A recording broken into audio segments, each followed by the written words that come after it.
candidato presidencial de Gana Perú, Ollanta Humala, puso la mira en el fondo del sistema de pensiones. Dice textualmente en su propuesta de gobierno, página 173, se llevará a cabo la universalización del sistema de pensiones y busca regresar al Estado su rol activo como garante de la sostenibilidad financiera del Sistema Nacional de Pensiones. El plan dice, está escrito, que parte de ese financiamiento va a salir de los fondos de pensiones que administran las AFPs. Y entonces, evidentemente, eso podría desconocer un hecho importantísimo, que ese dinero es un ahorro de trabajadores que tiene que ser, creo yo, estrictamente respetado. Y es que en la parte de acciones inmediatas se habla de crear dos sistemas y en él se señala textualmente: esta opción será financiada básicamente por impuestos y por una porción de los fondos aportados por los trabajadores. No se trata de poner un peruano contra otro peruano, ¿no? O sea, tú peruano que necesitas más, te voy a agarrar la plata de otro peruano que ha ahorrado con su esfuerzo, quitársela para financiar. Esa parte no está clara, ¿no? No han sabido todavía explicarnos. Yo creo que el mayor reclamo que debemos tener es que nos puedan decir fehacientemente cuál es la fórmula que van a aplicar. Esas aportaciones pertenecen al pueblo peruano y nosotros no las vamos a tocar. Eso es lo que responde el candidato presidencial una y otra vez. Pero, ¿con qué dinero llevará a cabo Pensión 65? ¿De dónde saldría el dinero, señora Ollanta? De una reforma tributaria y saldría del combate de la elusión, la evasión tributaria que está llevándose del país más de 5.000 millones de soles anuales. Saldría de otros, del tesoro público. Yo creo que las palabras a veces van a medias tintas. Dicen, no vamos a tocar. Yo quiero más precisiones. Yo no quiero solamente que se me diga, yo no voy a financiar el plan Pensión 65 de AFP. Yo quisiera también que se me diga que no se me va a afectar. La palabra es mucho más grande. ¿De dónde salió la propuesta de Gana Perú? ¿Cómo se concibió Pensión 65? Les duela a quien les duela, Pensión 65 se va a dar. Hay alguien, un congresista ex nacionalista, a quien se atribuye ser el padre de la criatura. Pensión 65, señor Ollanta Humala, está aquí desde el año 2009. Y su bancada le puso tropiezos. Su bancada le puso zancadilla. Su bancada no hizo nada por esto. Con mirada de desprecio, el ahora solidario Isaac Meckler le reprocha a su ex jefe su promesa de campaña. El comandante Ollanta Humala le está extorsionando porque está tomando plata que es plata propia de personas que han depositado su dinero en las AFPs. O sea, es un concepto absolutamente distinto y absolutamente, yo creo que medio bribón, ¿no? Tomar el dinero privado de la gente para financiar un tema solidario, no, que el país busque recursos de otra manera. En marzo del 2009, aún en la bancada nacionalista, el congresista Isaac Meckler presentó el proyecto que otorgaría pensión permanente y solidaria a las personas de 65 años, o como él le llamó, pensión para los sin pensión. Pensión permanente y solidaria a las personas adultas mayores de 65 años. O sea, exactamente lo que dice el señor Ollanta Humala, que le ha puesto pensión 65. Exactamente igual.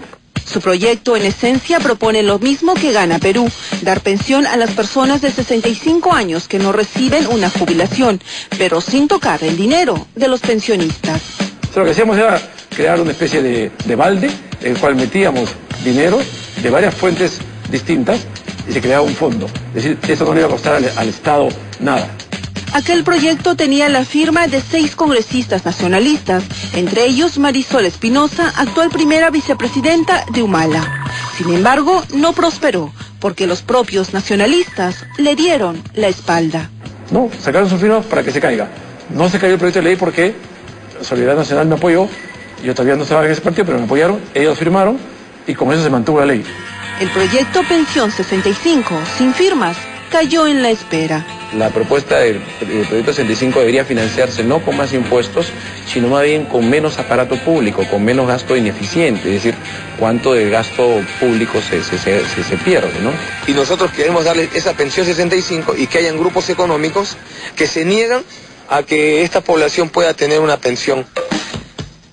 La intención de echarle mano a los fondos de pensiones no es una novedad en América Latina. Argentina es un ejemplo nefasto. Indicadores económicos Hoy dieron miedo. Las AFJP tienen fecha de vencimiento. La prensa del País Gaucho se preguntaba así sobre el futuro de sus pensiones. ¿Qué va a pasar con el ahorro de los argentinos si lo respondemos esta noche en Telenoche? El problema es que como durante 30 años en la historia argentina, cuando las fiestas se terminan, los gobiernos recurren al dinero de los jubilados para pagar sus propios requerimientos, vaciando el sistema jubilatorio. A finales del 2008, el cuestionado gobierno argentino de Cristina Fernández nacionalizó todas las jubilaciones. El argumento fue similar: dar pensión a los que no tienen. Porque recordemos, 1,5 millones de argentinos no tenían protección jubilatoria. En un minuto, el gobierno de Argentina absorbió nada menos que 28 millones de dólares. Argentina empezó con eso, diciendo hay un mínimo que inviertas, y ese mínimo lo fue haciendo crecer hasta que se acumuló tanta deuda con el gobierno argentino que el gobierno dijo yo soy el que te debe, consecuentemente te voy a pagar igual, prefiero pagar yo directamente las pensiones, ¿correcto? Porque da lo mismo, ¿no? De mi bolsillo va a salir. Entonces desapareció los sistemas privados de pensiones. Los argentinos salieron a protestar a las calles, pero nada cambió. El dinero que miles habían acumulado en las AFJP, como se llaman en ese país, de pronto se licuó en las arcas del Estado. Y en Bolivia el gobierno y los sindicatos de trabajadores acuerdan un proyecto de ley para nacionalizar el sistema de pensiones. Bolivia, con Evo Morales a la cabeza, tomó el mismo camino a fines del año pasado.